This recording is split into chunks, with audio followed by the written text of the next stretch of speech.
as an American citizen, your compassion belongs first to your fellow citizens. No, this is a nationalistic understanding of morality where somebody's value comes from where their citizenship lies. We should reject this. This is called Christian nationalism, which is just nationalism with a few Christian words sprinkled on top. Vance goes on to say that it is a Christian belief that we should first love our families, and then our neighbors, and then citizens of our country, and then if there is enough, other people outside of our country. This is flatly inaccurate for two reasons. First, the United States is the wealthiest country in the history of the world, and we could end global hunger, but we choose not to. We are choosing to let people starve because we want the wealthiest in the United States to become wealthier. That is a policy choice. Second, Jesus doesn't think the family structure is important. So of all of these times that you hear about Jesus being for family values, that just ignores Jesus in the Bible. Let's look at Luke chapter 14. This is verse 26.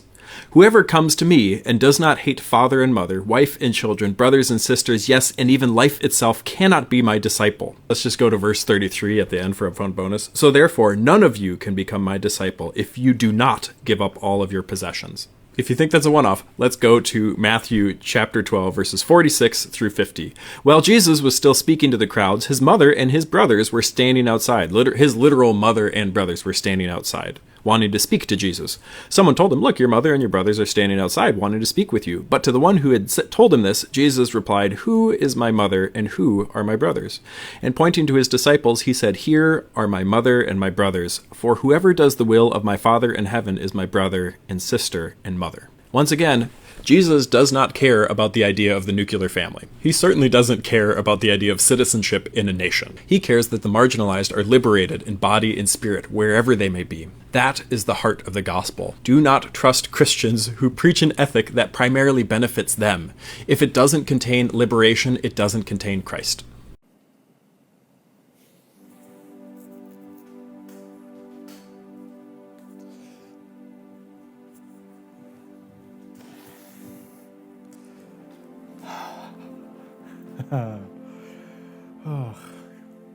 Hello and welcome to Andrew's Clubhouse. Just trying to get comfortable.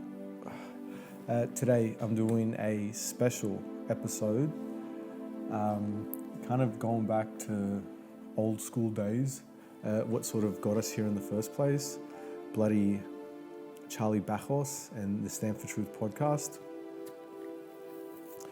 And I'm on 97 episodes of the main sort of show. And this is just a special kind of episode for you guys, a little bit of a long amuse-bouche. I've been watching Stand for Truth podcasts, all the time. I'm a bit of a fan. And I've been highly critical of Stand for Truth podcast because I don't think they stand for truth. I think they stand for Lebanese Maronite order, which, just say I stand for Lebanese Maronite order, and that's it. And the issue that I have with that is that it's not truth. It's little t truth. It's like a sliver of truth. It's like I stand for the opinions of my subculture, which, I never agreed with, because I just think it reveals a kind of bias and this sort of narrow-mindedness, right? But the broader kind of, context of what the show's about, which is about religion, faith, sacrifice, understanding, let's call it,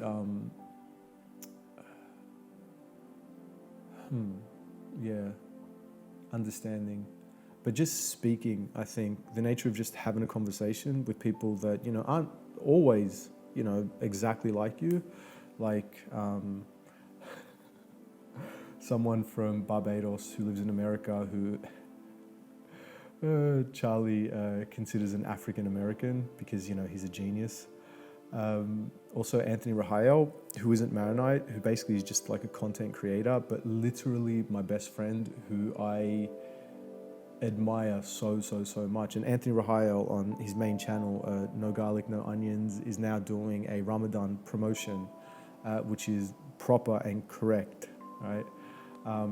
For me, you can only speak about big T truth or standing for big T truth when you incorporate the entire world, right? And all its differences and diverging ideas into what you stand for and try to bring understanding between the two, right? So stand for truth just hangs out with people that, you know, agree with them, which is kind of just boring and, I don't know, man. Boring, you know, and just reaffirms kind of, what you say, like atrophied, narrow-minded kind of view of oneself, rather than sort of branching out, broadening, and taking in new ideas in order to strengthen your own sort of like fundamental beliefs, right? Because Stand for Truth really just affirms their fundamental belief, right? Which is, I don't know, I really don't know what their fundamental truth is. They don't really talk about it. I suppose praying before every episode and thinking that Christians are really, really cool because they pray, which is, you know, awesome. But how does that sort of nourish the individual in terms of, you know, real world issues of mental health?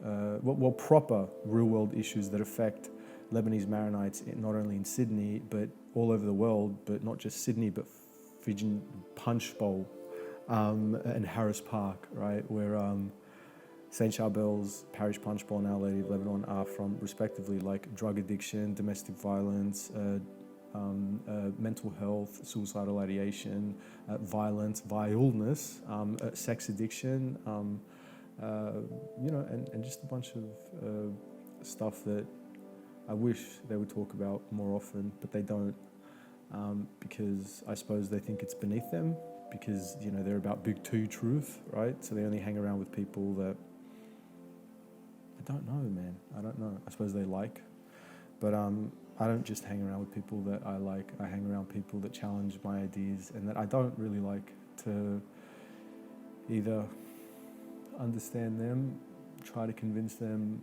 of my own sort of personal views, or try to find common ground in the pursuit of grace, and let's call it world everlasting. But that's just me. I'm an idealist, but I'm 100% broken and screwed up in the head, and I've got so much anger that I've got to process. Most of it's gone. Still get angry, still upset, still need to express that kind of anger in some way publicly through my YouTube channel, because I think it's important for people to see the truth about, you know, how people think and believe, and the actions of people in the Lebanese Maronite community. It's something that I believe in really, really, really deeply. Especially seeing and going through the death of seeing death twice last year, and how it was avoidable. Anyway, let's see if we can avoid more deaths through this episode. I'm gonna start talking about. I'm going to watch, I should say, an episode of Stand for Truth podcast with my best friend, Charlie Bajos, and my super new best friend, Tom Panos, a fucking weirdo. Jesus Christ. I've got him on Instagram, man, and he is amazing. I absolutely adore him in every single sense of the word. He seems like an amazing, strong, intelligent, insightful figure, but my God, his brain is just always on, and he just speaks in a particular way.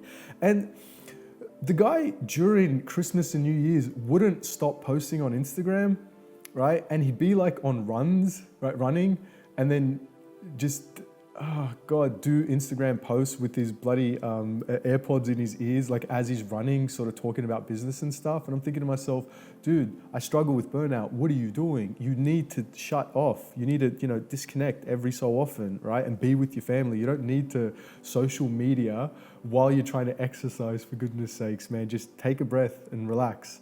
And some of his content is a little bit sloppy and could be a little bit better.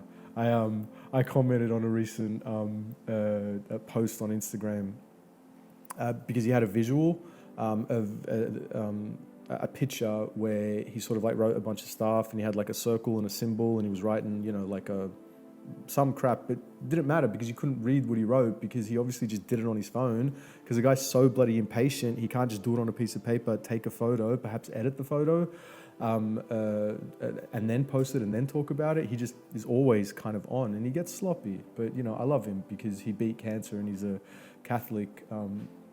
He's sort of my best version of what a Catholic ought to be. I don't understand why fully, but perhaps I'll figure it out in this episode. So let's just get cracking, and I hope you enjoy my commentary because I don't know what the hell I'm going to say. I haven't seen this video in months, but I need something to talk about while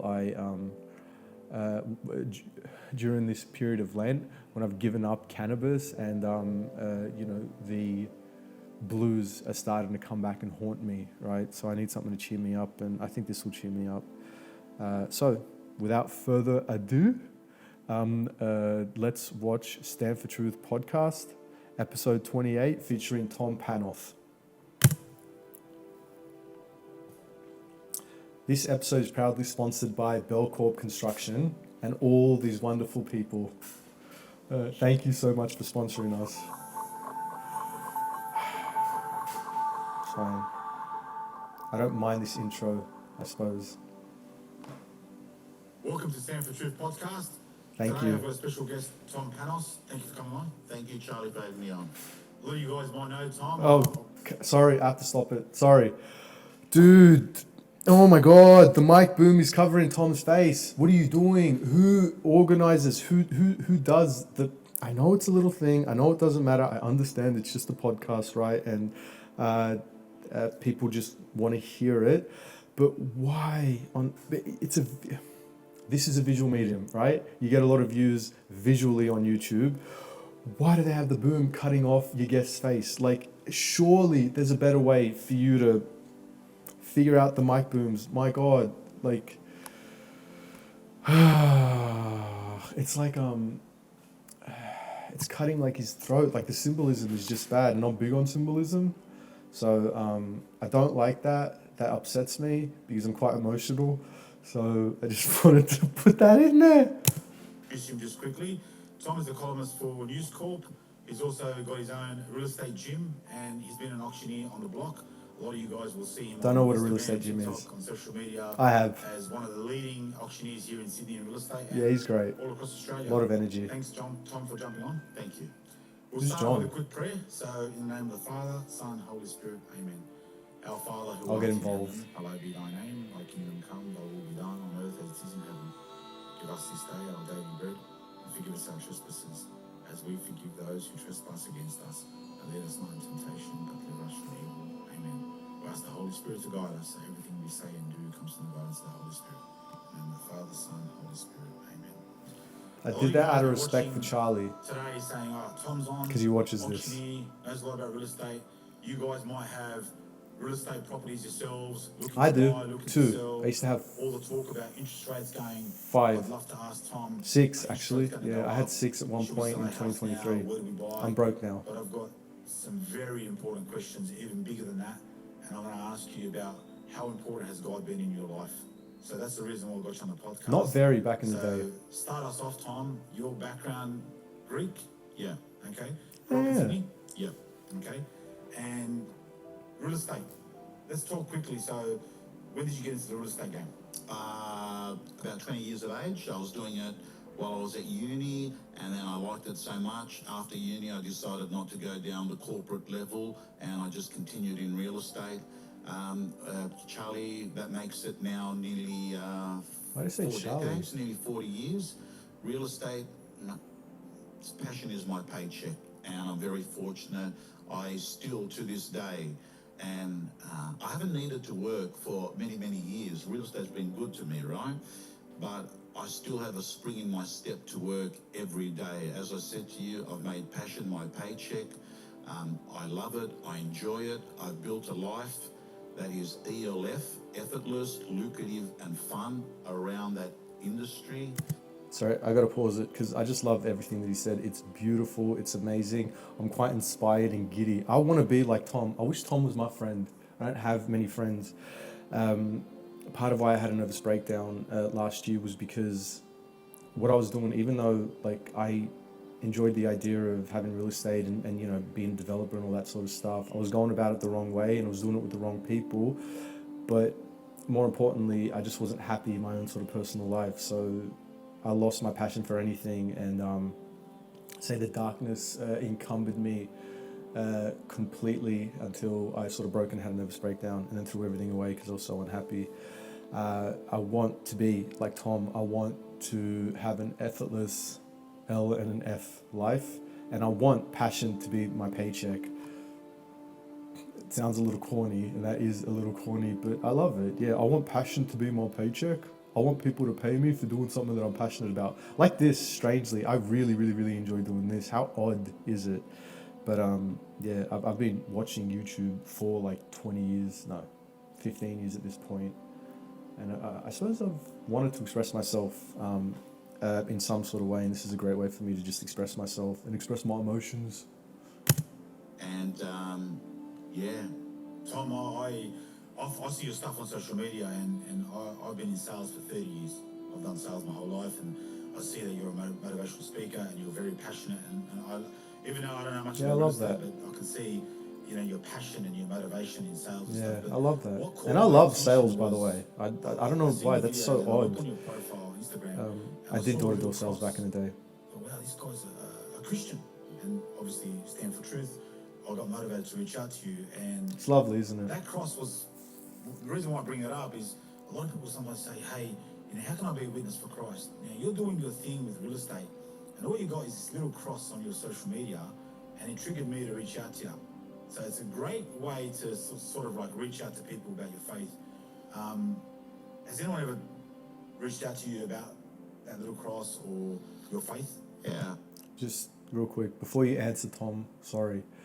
I love that, you know, because a lot of people don't put any importance to little emojis, right? Because that cross is basically an emoji, right? And for years, you know, people thought emojis are silly and juvenile and whatever, but they really are a symbol, right? And emojis are ancient, right? You think of Egyptian sort of hieroglyphics, right? And your choice of what symbol you put, what emoji you put, sends a particular message to people about the kind of person that you are.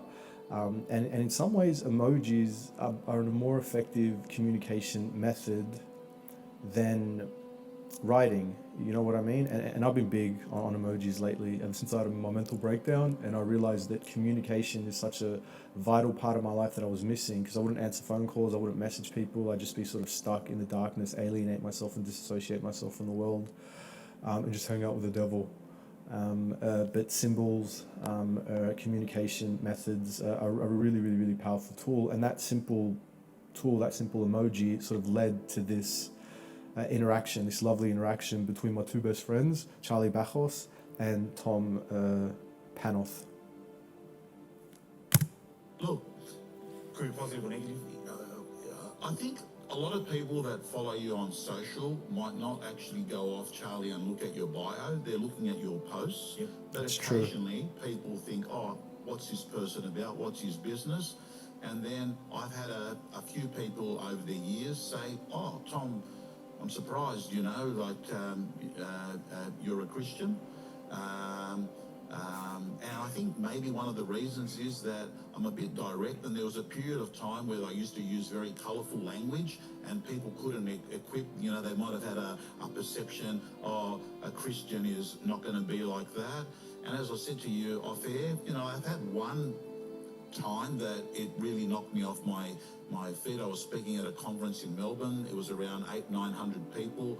I was the last speaker, so when the conference finished, it wasn't like there was another speaker coming on. That was the end of it. And a lot of the times at the end of a talk, people come up, you know, a lot of people want to do social media photos, or they want to ask you a question, or sometimes people are just God nice. forbid. And so I just want to say hi and thank you. Yeah. And all I remember is this guy came in and he just said, oh, you know, great to meet you. I've followed you for years and really liked what you spoke about there. And then he said, I was just really surprised. He goes, you know, for a guy that's got a master's degree and, you know, had done so much in his life, it just surprised me about, you know, your bio. And I didn't know what he was talking about at the time, this but is what he was odd. making reference to is the last symbol on my bio is a cross. The emoji. You know? And I thought he was talking about my account had been hacked because there, particularly on TikTok, there's a lot of people that have got fake Tom Panos accounts, you know. Really? And I said, oh, don't tell me I've been Fair hacked enough. again. And he goes, What? oh, I'm not sure. How often does he get hacked? He just goes, oh, no. I go, no, How important is he? How important is a I put that there. Greek And he goes, Australian real estate "Oh, how can you agent to be hacked multiple intelligent times? and actually believe that?" Really? Yeah, and it really rattled me because there was lots of people around there, and all I remember, Charlie is just looking at him and just thinking to myself. I remember what I said to him. I said, I'm obviously as not as smart as what you thought I was, right? And just left it at that. Very, that's very judgmental. My relationship and my faith, my relationship with God and my faith is not one of judgment. It's one of love. Amen. It's, I like that. My faith in God is not one of judgment, it's one of love, right? That is beautiful. And that's coming from a bloody Greek real estate agent from Sydney, right? It's important to sort of understand where these words sort of come from, because that's absolutely true. I judge a lot. It's my favorite exercise. It's my favorite thing to do. I'm really good at it, right? But I'm trying to stop judging people so much. But I just can't help it. I'm so angry. And we gotta pray for people like that.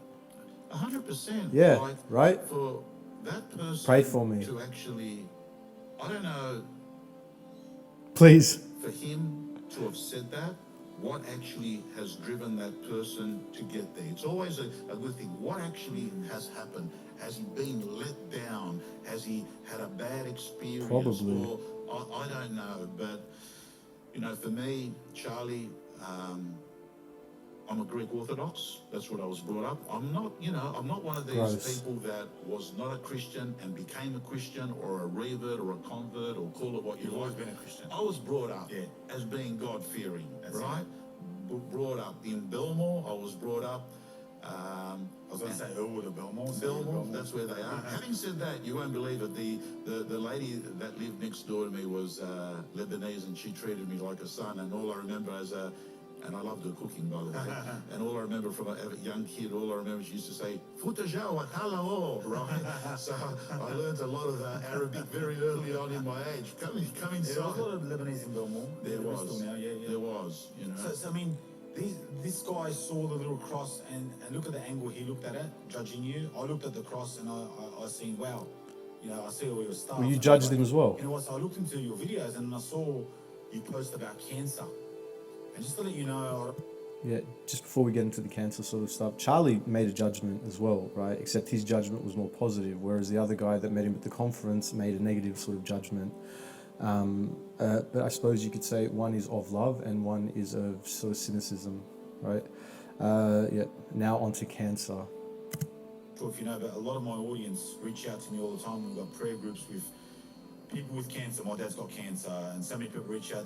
Their children have cancer, and their brothers and sisters got cancer. Well, they're going through cancer, and we've seen a lot of miracles actually where people have recovered, and there's some people that haven't recovered. But we're always praying for them. I mean, we had one just recently where the 30-year-old son has got cancer. He's gone through chemo and gone through everything, and now the doctors have told him there's no chance.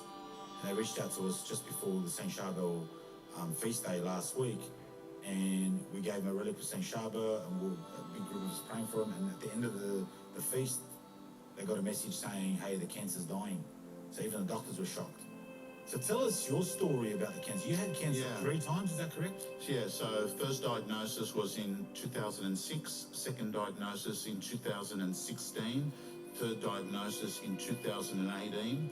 My 3 cancer diagnoses have been a stage 4, a stage 3, and a stage 1. In different places? In cancer. So the cancer that I've had, unfortunately, it's a lymphatic cancer. And when it's lymphatic, it's your whole immune system, right? That's what cancer is. So it's not like if you had if you're a female, or guys can get it as well, if you got breast cancer and it's isolated, they can remove it. They can remove it, or prostate cancer or testicular. With my cancer, the best way to explain it is it's like you got a house, because real estate, You've got a house, and the house has got termites everywhere, right? So what do there? You can't just go to one isolated spot. You've got to throw an explosion on the whole house to kill it and start again. And that's what they use, which is essentially it's high-dose chemotherapy. So... And you've done a lot of chemo? I've been told that I'm one of the most heavily... If you think about it, not a lot of people get cancer 3 times, right? Yeah, they'll get cancer once, they'll get cancer twice, some people 3 times, very few, right? So the fact that I've had cancer 3 times and it's been a lymphatic cancer, which means that every time it's chemo, chemo and radiation. So I've been told by my doctors I'm very heavily pre-treated, like not many people. So... I mean, I've heard what you've just said about, you know, that great story, and I obviously know that you must have a lot of people that reach out, and all I can say to everyone is, if you are going through a difficult period, and I know that there's a lot because the Like stats me. of cancer is very high, all I can say I don't have is, cancer, but I'm going through a difficult period. don't worry about the Mine's odds. is addiction When and there's mental hope health and disorders. faith, the odds reduce.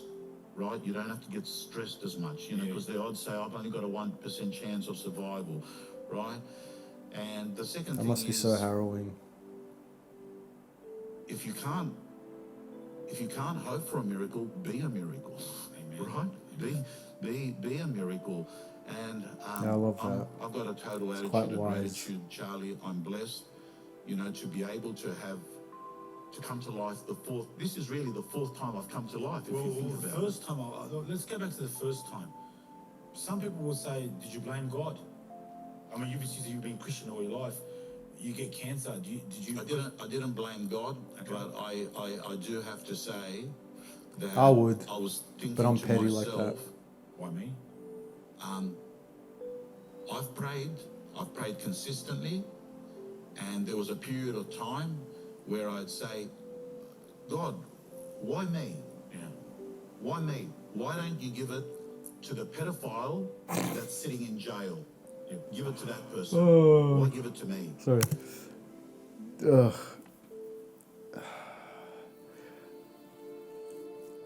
We don't live in a world... I mean, that's the Odyssey.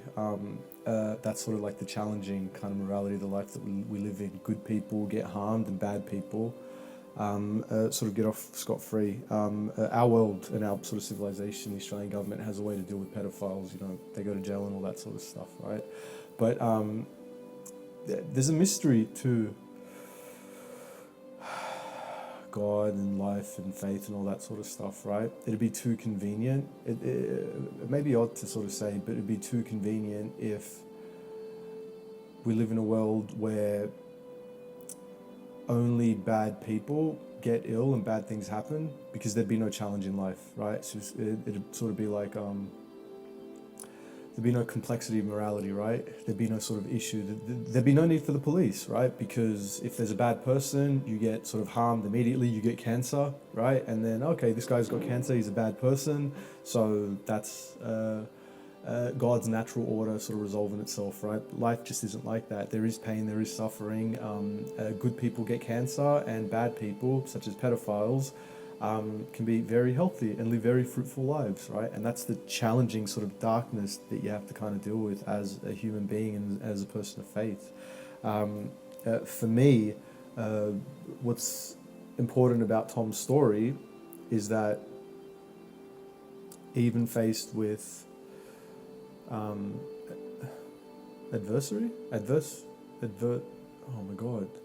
even faced with adversity, you can rise up, right? And just like he said, you can be the miracle, right? And you know, Thomas is quite miraculous, right? He's quite lovely in every sense of the word. So yeah, he's definitely like living he's kind of living a good lesson for people to learn from, right? Whereas yeah, if only pedophiles got cancer, then there'd really be no lesson, would there? They'd just be like, okay, that's cool. That's just the natural order of things. There's no complexity in life, and yeah, life's sort of easy breezy. It just ain't like that, is it? Why give it to me? I've got a young daughter, right? Why give it to me? I've been going to church. Why give it to me? I pray. But as the years have gone by, I've learned to actually change the question I ask. Okay. And the question I ask is, when I'm in a hard time, all I say is, I pray to God that you can guide me to best navigate this with peace, you know? So I don't say, why me? I say, all I pray for is to help to get through it. But I can understand how some people, and I was really concerned about my mum, because when I said to you off camera, my young brother passed away in 2018, and that's been devastating because he was very young. Was that after your third battle? That, I believe it or not, it was after my second battle, but he passed away at the same time that I relapsed. So that was probably, out of everything in my life, that short period where I had to bury him and also at the same time keep a straight face. You know, at the church service at Belmore, all I remember is, and it's, funerals for young people are always sadder than older people. So, this is prescient, let's just say, right? So I had a nervous breakdown last year, right? And I crumbled and fell apart in every sense of the word, right? And I did not have any strength. I had no zoom left. I had no bandwidth left, right? And it was around that time that my cousin and best friend, Tony, died, right? And he was 30, he was my age, a little bit older than me, right? But he would have been 37 when he passed away. And I didn't have any strength at all. And mind you, his family didn't as well. So his brother, who had a massive addiction to cocaine, continued to take cocaine during his illness. He died of leukodystrophy. And his brother basically buried himself in work, right? And just continued to work 3 days later as if nothing happened, right? And he didn't allow himself to have any sort of cathartic experience. And I just crumbled and fell apart and just lashed out at everyone in that sort of family because I blamed them for his death, because I just couldn't handle the fact that this was just the natural order of things. And then couldn't go to his funeral, couldn't go to his 40-day mass, and then around November or October that year, a person that was helping me the best way that he could passed away tragically. There's no grace for me, but there was with his family members. His family members were amazing and were strong, and they were able to get through it. So good on them for that, right? Tom's stronger than me, but that's what I realized last year, that I'm not strong and I'm weak, right? I thought that I was strong because, you know, I was married with kids and I was making really good money and I was being relatively successful. But that ain't strength, man. To get money is easy. Like, I've known a lot of crooks and unethical, lazy swine that make money. I was quite weak and I couldn't get through at all. Tom did though, and he had cancer, and he had to bury his brother who died tragically, who was quite young. And yeah, he's better off for it. He makes passion his paycheck, which is quite lovely. The way life is, isn't it? You know. So he was younger than you. Yeah, he was. What a tragedy. He passed away at early 40s. And did you have the thought in your head saying, Tony died in his late 30s and Gabby died in his late 30s as well. going through that, or you didn't think that wasn't? I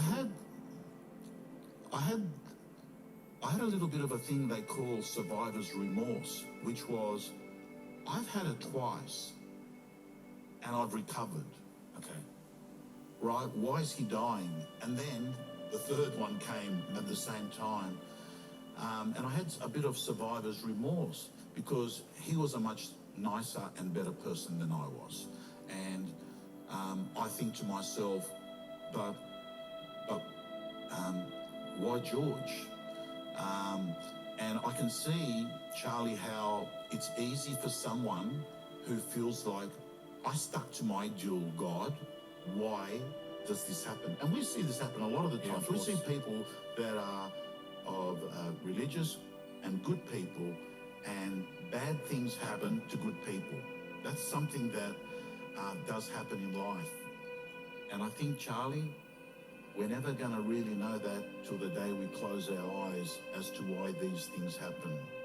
But I've got to tell you, I was flirting with my faith, but I went all in after an incident in chemo.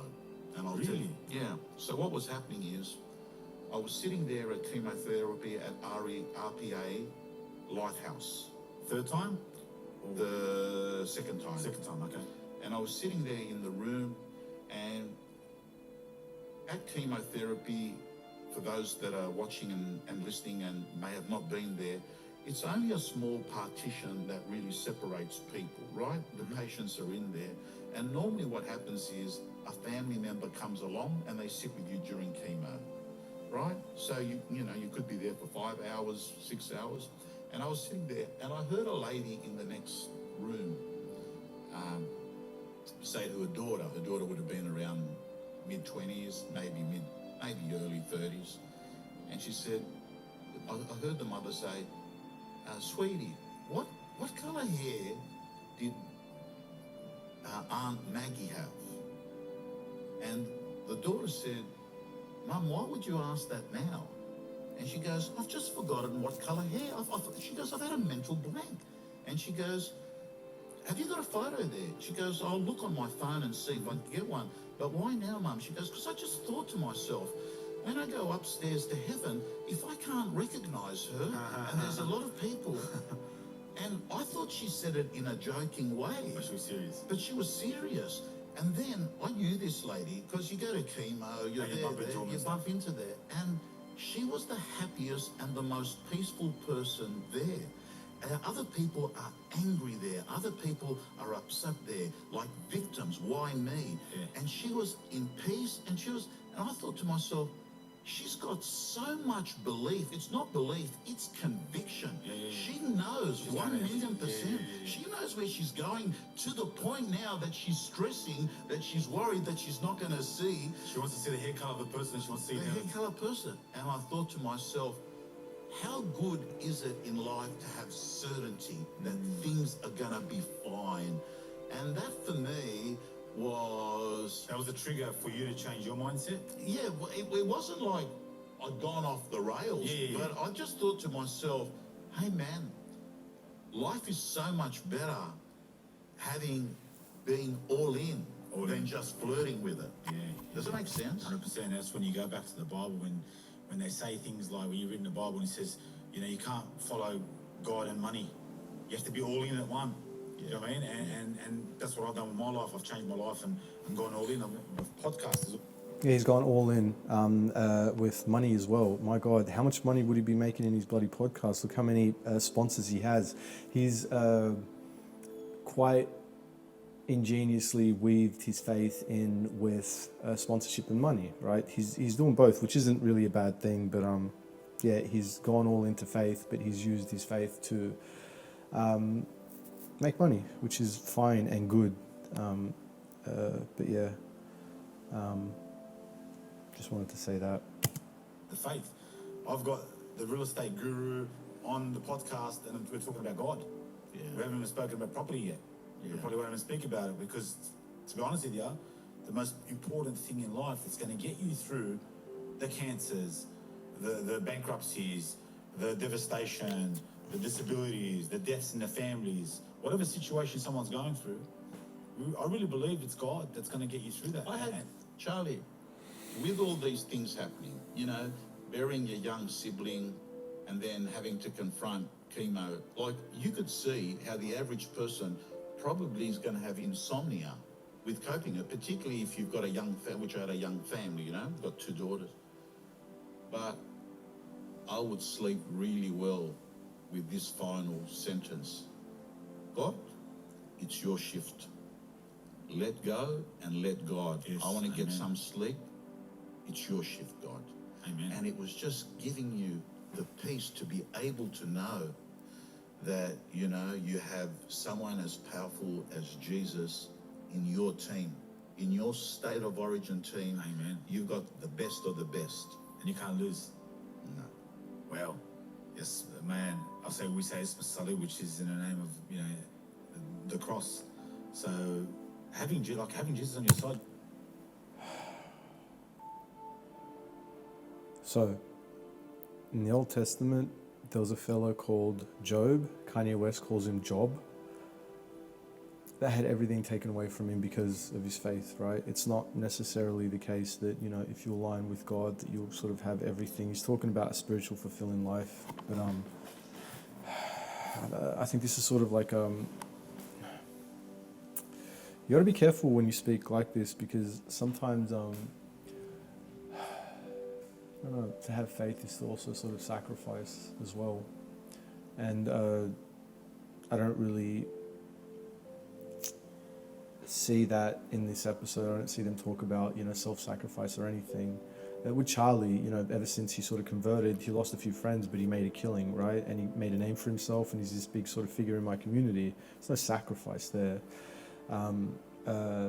Thomas went through cancer, and that sort of reaffirmed his faith. Had to bury his brother, and that strengthened his conviction. I believe he mentioned how his brother passed away around the time that his cancer came back the second time. And so during a period of his life, he had to bury his brother, and he had to get chemo, and that solidified his faith. He was all in at that point, which I find really, really interesting. But yeah, don't have to say that. And what you're saying is brilliant, because I sometimes think to myself, hey, what about if you grew up Greek Orthodox? Let's say you weren't Greek Orthodox, you had no faith, and you were going through all this. Do you think you would have been able to get through it? No, listen, I've been poor, I've been rich, I've been sick, I've been healthy, I've been lots of different things, and at the end of it all, I'm unsure about a lot of things in life, but one thing I'm absolutely certain is the formula for your happiness in life is faith, number one, family, number two, friends, number three. Faith, family, friends is just like with food, macronutrients. You got protein, carbs, and fats. Your life will be so much better with those three things as your pillars. And I really hope that both my daughters adopt that formula in their life, because it is the irrefutable, undeniable blueprint for happiness in life.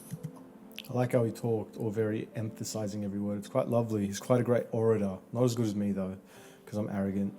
The 3 F's, faith, family, and friends. When I had a mental breakdown, when I was, alienating myself from people, I lost my faith. I distanced myself from my family, and I didn't have any friends, right? So the darkness and the devil sort of seeped in, right? So bear those 3 things in mind, because if you don't have them, then, you'll crumble and fall apart, right? Like a lot of my relatives did as well. You see in your eyes the happiness, and I can see the glories, that you can see Jesus and you can see happiness just by how you're saying it. And I wish the audience can see what I can see right now. I can see it coming out of you. The Holy quite Spirit good at that. It's really working through you right now, and I think that the message to a lot of people out there, whatever you're going through, I mean, look at Tom, cancer 3 times, his younger brother dying, and what got him through was God. God got you through. So a lot of people might be watching going, hey, let's go back to real estate. Hey, where do I buy my property? Do I sell my property? We're going through a financial crisis. What would your answer be to them, Tom? Like, would you bring God into that answer? Listen, I would bring... It's difficult for... Charlie has to ask him questions about property, because most of his sponsors deal with the property finance development and construction industry, you know. So he's a perfect person that sort of fits in really, really, really well with the themes of this show. So clever question, Charlie. I see what you're doing, and you're doing it really, really well. I got no problem with it. I think it's fantastic and fine and lovely. So Tom, what's your answer to Charlie's question? Because the last thing I want to do is get perceived as someone that is one of these, the TV preachers, you know. Yeah, They're right. It's difficult for me. Like Charlie Backoff. But all I can tell people is from my own experience. I act and behave as if there's a God. And my life is significantly better for that, right? And all I can say to you is that it gives you serenity, it gives you peace, it gives you a model and a system to have a life that is not only good for you, but it's great. Because if you actually fundamentally go off and do, if you got a Boston consultant or any company that's got the smartest IQ consultants in the world, and you said to them, I want you to analyze the Bible and just give me a very short summary. At the end of it, they would say, it's about love. That's what it stands for. Love. It's about love. It's about love people whether they love you or whether they hate you. You give them back love. That's what underpins And that's what our Jesus, faith. and that's what Jesus did for us on the cross. So Tom's talking about the New Testament, right? God, Jesus.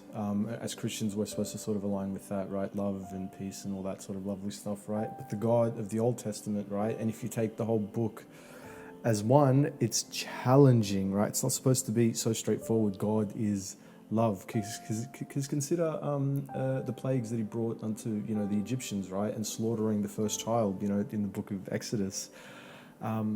Because you weren't, you know, a Hebrew, right? Because you didn't want to, you know, slaughter a lamb and sort of smear the blood on your door, right? That's not love. That's complex, right? That's challenging, right?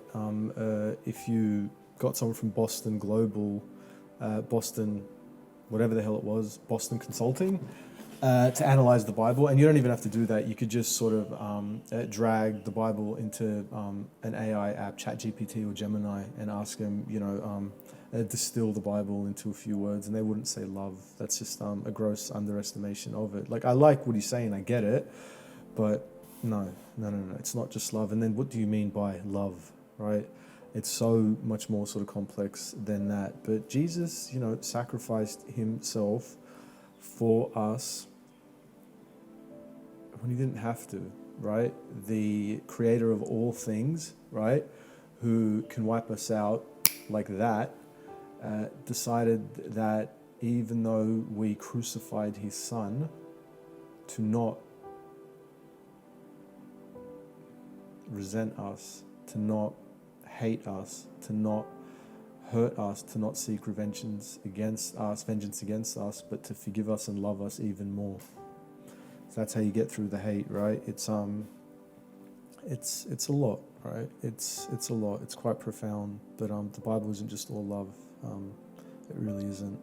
It's something more profound than that. It's more like self-sacrifice, right? And the importance of sacrifice to get to love, and perhaps that's what love is. And today's society, unfortunately, if you see the word love, making love, in today's world on TV, Having sex. they've used love as if it's just sex, whereas true love is sacrifice. Oh yeah. Jesus sacrificed himself for us, which is the ultimate love on that cross. And giving love to our friends, our family, our enemies is the number one thing that's going to get you through. And it's so right what you're saying. And the other thing I'd ask you as well is that, okay, God helped you get through cancer 3 times. God helped you get through your younger brother. Faith helped him get through cancer, sure, but what really helped him get through cancer was chemotherapy and medicine. But God, or the idea of God, or his spiritual relationship with an omnipotent being, an all-encompassing being, helped prevent him from falling into despair, even at the face of his brother's death. I didn't. I fell into despair. Death. God's helped you in so many situations. God gave him cancer. God killed his brother. It's not help, right? That's the challenging part of what he's saying, right? It's to take. That's not help, right? That's a burden that he put on Tom, and Tom chose to rise above it in love, right? That's a more important sort of robust version of what happened, in my opinion. How important or how much did God play in your success in real estate as an auctioneer, in everything you've done in the business world? Did God play any part in that, you think? So my view is that we are all born with strengths, weaknesses. We're all born with a unique psychological fingerprint. Just like when I was in Greece, I got a Greek ID card made last week. No, that's lovely. They asked me for my fingerprint, and it was fascinating. I thought to myself, imagine no one else out of the 8-9 billion people in this population have got my fingerprint, right? And no one on this planet has my unique psychological fingerprint on the inside, my soul. And I was thinking to myself, I've been very lucky with business and money, but I have to accept it's not me. The reality is I've come somehow in life with these skills and talents. I've got to be grateful that they've come there. The minute you start saying, no, it's not God, It's me. It's me. It's me. That is. Okay, this annoys me, right? Because it's more complicated than that, Thomas. Let me talk to you about yourself, Tom. Oh, God, imagine if he watches this. Oh, please don't. Oh, watch it. Oh, watch it. Oh, God, I'm getting giddy even thinking about someone lovely like Thomas watching this. But it's both, for goodness sakes, right? Because I have this argument with someone else, another family member who I absolutely love and adore, and I know that he'll be rich and I know that he'll be successful, and him and I are going to build for the Department of Housing one day, because we both came from housos and we're both going to rise above it, and it's going to be absolutely lovely and beautiful. But he puts too much emphasis, not too much emphasis, but screw it. He puts too much emphasis on it not being him, just give it to God, and whatever, which is fine, right? Give it to God. I get that, right? But how about this? Everyone is born with a unique sort of, imprint or fingerprint, right? So some people are better at particular things than others, right? And that's you, and that's who you are, right?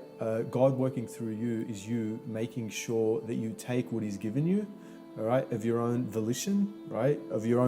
Through your own willpower or power of will, right? To maximize what he's given you, right? It's your will that's been given to you by God, let's just say, right? That gets up early every day, right? That grinds every day, right? That lives in love, right? That works ethically, that works morally, right? That works consistent with the ethics bestowed upon us, through the 10 Commandments, let's just say, but better than that, through the Australian legal system, right? And through, rules and regulation, right? You want to be a good person, you're a hardworking person, and that's you, and that's your willpower, right? And you can't discount that. That's such an important component of this, I don't like people just saying, it's just God, because it is, but it's both. Like, I told this cousin this, it's like, yeah, bro, I get it, right? But then God is going to be like, cuz, yeah, cuzzy, because God sounds like a wog. Yeah, cuzzy, I get it, but it's not just me, cuz, it's you. I'm like your father, but I love, just like your father, I love how you took all the lessons and all the grace that I've given you and actually actively used it, because you didn't have to. You have your own free will, and you could have just stayed at home and did drugs every day and every night, but you didn't. You exercise your will to be a better person, to use those skills that you have, to maximize your potential, right? To make the world a little bit better through your thoughts and actions, right? It's both. It's this beautiful kind of unity, let's just say, right? That's me, right? Let's see what Tom has to say. Beginning of the demise. Amen. Right? That is the beginning of the demise. And how it helps you is this, I'll explain to you. Because you have an attitude of gratitude that this has been given to you. Yeah, and that's fine. He's talking about being grateful. To God to actually serve properly. And that means when I'm sitting there in front of a client, and real estate's interesting because it's got a low reputation and it's got a low barrier to entry. So a lot of people join it, and there is a lot of people that are deceptive, and there is a lot of dishonest people. But the way it helps me is that even if I'm sitting there and I'm, like, hypothetically, I turn around and I have a client that might say, mate, if you get me this property cheap, I'll give you this private there, right? The way it helps you is that you've got this blueprint, which is the Bible. And you know God's watching. And God's watching. You don't care. Like I said to some... Okay. Bible doesn't say anything about real estate regulation, right? What he's talking about is his ethical code of conduct that is such that he won't contravene against, particular Australian regulation, not the Bible, right? Because there's a lot of like devout Christians that would sort of, take a cut, right? To take a little bit of money, right? And they'll be able to justify it to themselves. Like, yeah, what's the problem? I gave him a cheaper property and he gave me a kickback at the end. What's the problem? Problem is sometimes it's like sacrifice. It's like do it for the proper reasons, do it consistent with the rules and regulations of the country that you respect, right? Because in the long run, it'll be beneficial for you and for everyone because you'll be able to establish trust and you won't be this seedy, underhanded kind of swine, right? Like some other companies that I know. The other day, he goes to me, are you ever worried that the Office of Fair Trading or the Real Estate Institute, I said, mate, I'm not worried about them. I'm worried about a bigger thing. I said, I'm not worried whether they're in Sussex Street and they can see me.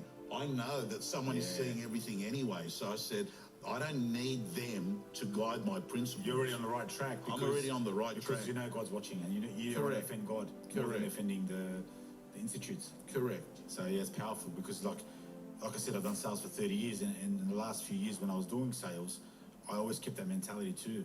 And building trust in sales, in real estate, building trust with clients is the number one thing. 100%. And when they know that you fear God, that you're not going to do wrong by them, because if you do wrong by them, you're doing wrong by God. That's building trust.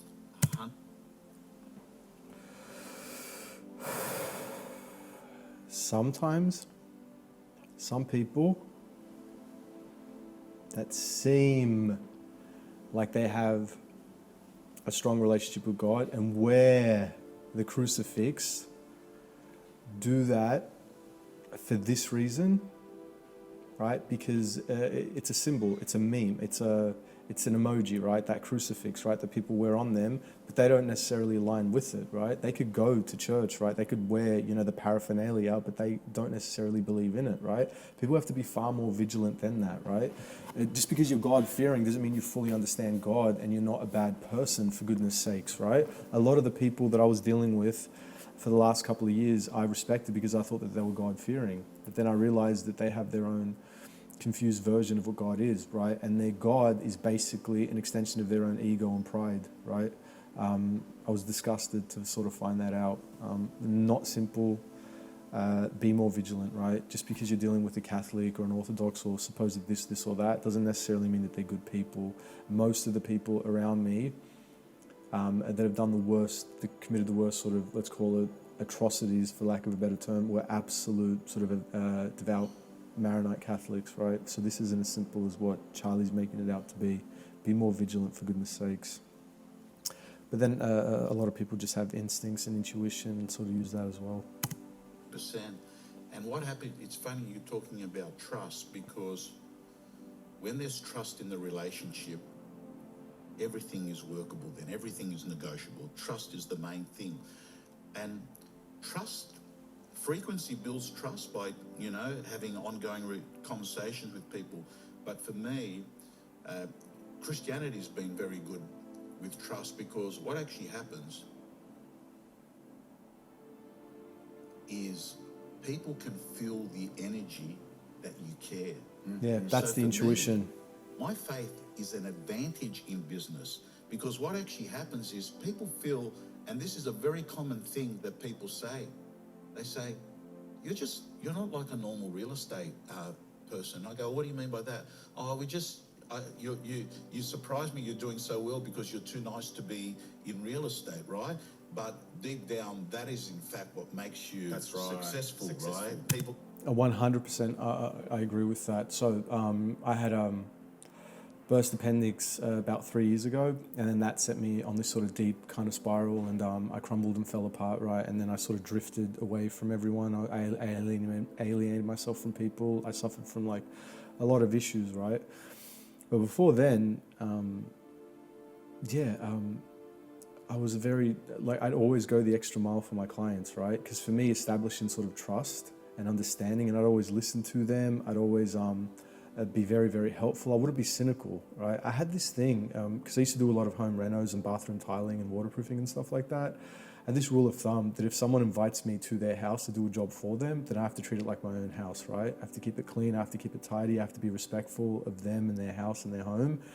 And that rubbed off on people. And so for me, quoting a job, I think back then passion was my paycheck, because every job that I quoted was a pleasure. You know, it was just like, thank you so much for inviting me to your house. I loved having that chat with you. You know, I'm keen to help you. You know, here's some advice about the tiles that you should use. You know, and I go on the internet, I get screenshots of particular things. I create them like a look and feel sort of template for them, man. It'd just be so much fun, and it'd rub off on them. And you know, I get like 80% of the jobs that I quoted for. You know, it was such a pleasure. And then I got burnt out and I crumbled and fell apart, especially after working with my family, who I thought were good Christians, but ended up being unethical criminals that would sell me out at the drop of a dime.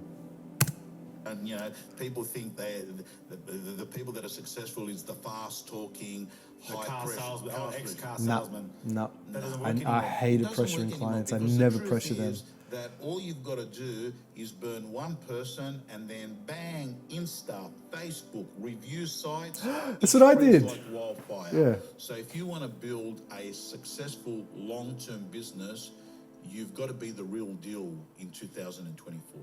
You know, and you're 100% Yeah, right. And I know completely agree. when I was doing sales a few years back, and I was in the faith, because I've done it for 30 years, so I've done it when I wasn't in the faith, and I used to see how, you know, I didn't have God in my life, but now the last few years when I had God in my life and I was doing sales, I used to have people say, yeah, Charlie, I'm happy to buy with you just because I trust you.